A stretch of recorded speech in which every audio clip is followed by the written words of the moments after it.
And as I've said here many times in the past, I highly recommend that you look the definition of neurosis up, and if you have a printer, print it out, and pin it on the wall next to your mirror so you can every morning get an idea who you are.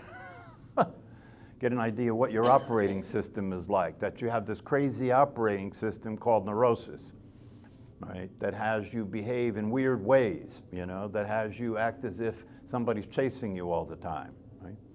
So this is not a good situation because it leaves people in a state of being anxious, and it leaves people in a state of being depressed, and it leaves people in a state of wanting something to help to calm the nervous system down so they can relax. And so people take prescription medications, they smoke pot, and now you can do gummies. You can get your stuff in gummies now, right? And I have no doubt that this is going to continue, right? This is going to continue until sometime in the future, right? There'll be a hat that you can put on that'll it'll connect directly to your brain. You know, so you can go on your smartphone and program the experience you want to have, like that. You know, so people will end up living in the world in the matrix that they thought was a terrible idea that you would want to get out of. People are willingly going in that direction. You know, more and more spending time in virtual realities, right? Yeah, some of the hottest selling stuff now that you can buy are virtual realities. You can put a pair of glasses on and change your view. Right? You can put a pair of glasses on and see your computer screen out here in the world, right? You can work on your computer out here in the world, right? So we're heading toward a virtual reality, right? And letting the natural state of affairs is we're losing interest in that because it doesn't seem to be working very well. Well, maybe that's because we're not using it properly. Maybe that's because we're not using our brain properly. Maybe it's because we were born into a situation, we're born into a predicament, right, that is not healthy, right? We're born into a sick society that's not healthy. It's teaching us things that aren't true about ourselves and about life. And because that's the case, and we don't question that, people don't question that, they're pursuing happiness until their last breath and they never experience it. People pursue happiness until their last breath and they never experience it. And the reason they keep pursuing it is because they think every once in a while, if I get this dopamine shot, every once in a while, if I get this rise, every once in a while, if I get this feeling of pleasure, this feeling of feeling good, then I think, oh, that must be happiness. But it doesn't last, right? It doesn't last, so I'm going to have to keep pursuing it, right? It comes and goes. Well, the truth be told, that's not happiness at all. That's gratification. It's gratification. And because people don't know the difference, they keep pursuing more things that will provide gratification, right? Money, cars, sex, you know, computers, you know, the array of commercial material that's available now is ever expanding, right? You can spend all your waking hours shopping and never get enough shit. So the alternative to all that, right, is to look and see, is it possible that we've made a mistake here? Is it possible that happiness is a natural state? You know, is it possible that my dog didn't get it wrong? My dog seems fine. You know, my dog is able to relax. My dog seems satisfied. My dog seems content. You know, so what am I missing here? So the practice of meditation is a practice that will give you entry. It will allow you to experience an entry level to reality. It'll give you an entry level opportunity to reality, right? And if you start to experience the glimpses of the truth that begin to come through practicing formal meditation, that will inspire you to go on to informal meditation. And if you practice informal meditation consistently over time, you will start to come out of the dream. You'll start to wake up and actually be in your life. You'll start to wake up and actually experience reality as it is, not the way you thought it was. You'll experience who you are the way it is. You'll experience your natural state, your true identity, instead of what you thought it was. And life will start to work without drugs. Life will start to work without virtual reality. Tom Campbell, who, by the way, is another person I highly recommend. I don't think I've mentioned him here. He's a physicist, right? He has a very popular book called My Big Toe. My Big Toe. T-O-E. My Big Theory of Everything. My Big Toe, right? So it's a good book written by a physicist. And he went through the Monroe course, by the way, and he says that he does out-of-body experiences. So you may want to check Tom Campbell out. And he also says that what he says is that the world that most of us see is already a virtual reality. The one your brain's producing is already a virtual reality. So I want to reread this comment that got posted on the YouTube channel, right? Because I think it is so spot on and it really makes a point. This guy put this comment up, I think it was on the last video that I put up on YouTube. He said, about 2 months ago, I started meditating 40 minutes every evening. What's happening now is I almost feel like one of those electric water kettles. You know, if your tap water is hard and you use the kettle a lot, eventually layers of minerals will accumulate at the bottom of the kettle. And then you put a bit of citric acid into it and some water and let it boil, and those layers sort of dissolve, and you're left with this pristine kettle again. Well, I feel meditation is doing that to my life. As if my mind has been foggy from being calcified from decades of useless thoughts, and now I'm finally putting citric acid over it and letting all that citrification dissolve.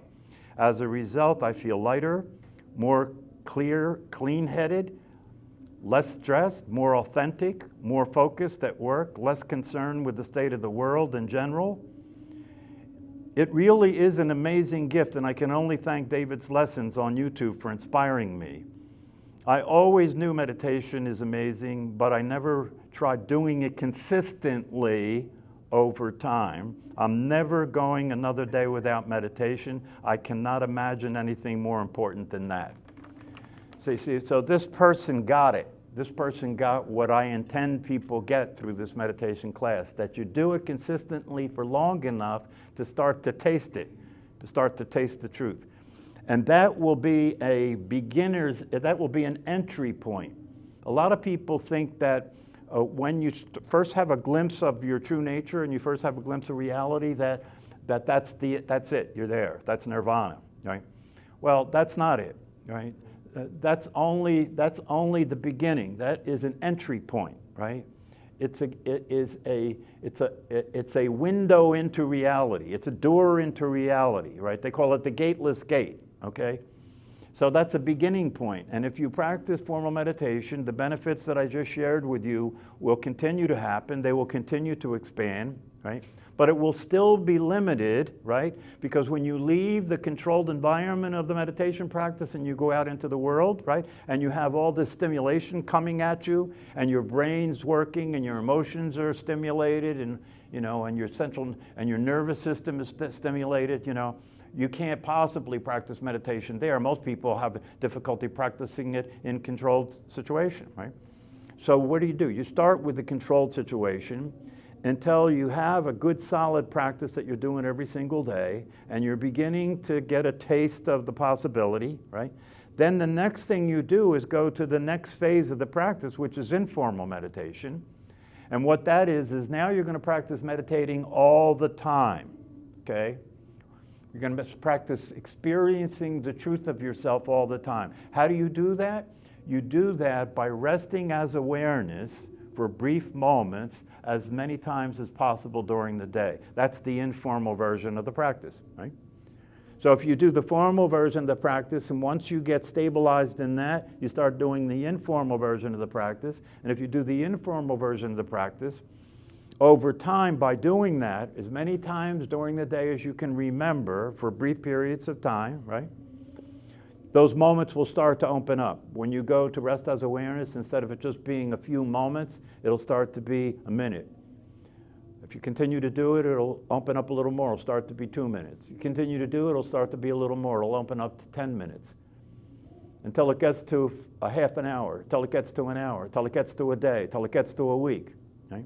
until it gets to the point where when you go to rest as awareness, it becomes evident to you that it's so redundant, it's so obvious, your awareness is so obvious, it's not necessary to practice anything anymore.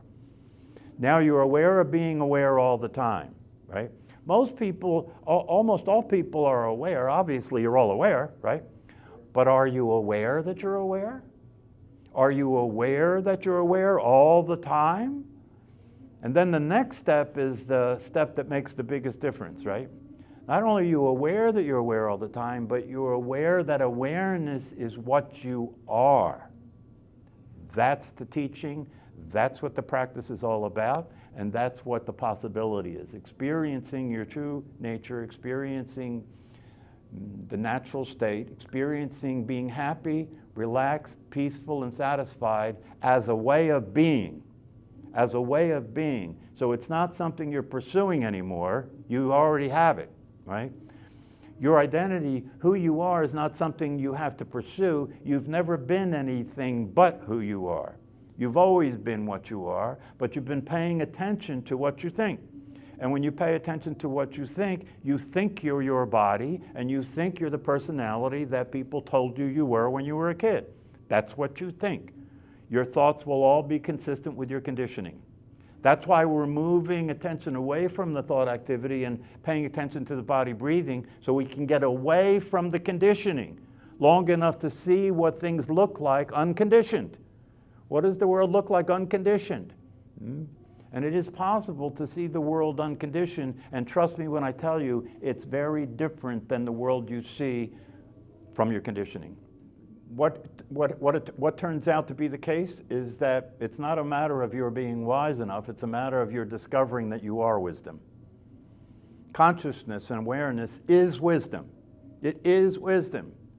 When you see the world from a different view that's radically different from the conditioned view, that's wisdom. You're seeing with wisdom. What do I mean by that? You're seeing things as they are, and seeing things as they are is wisdom, right? Experiencing what you are naturally, without doing anything, without trying, you don't have to try, right?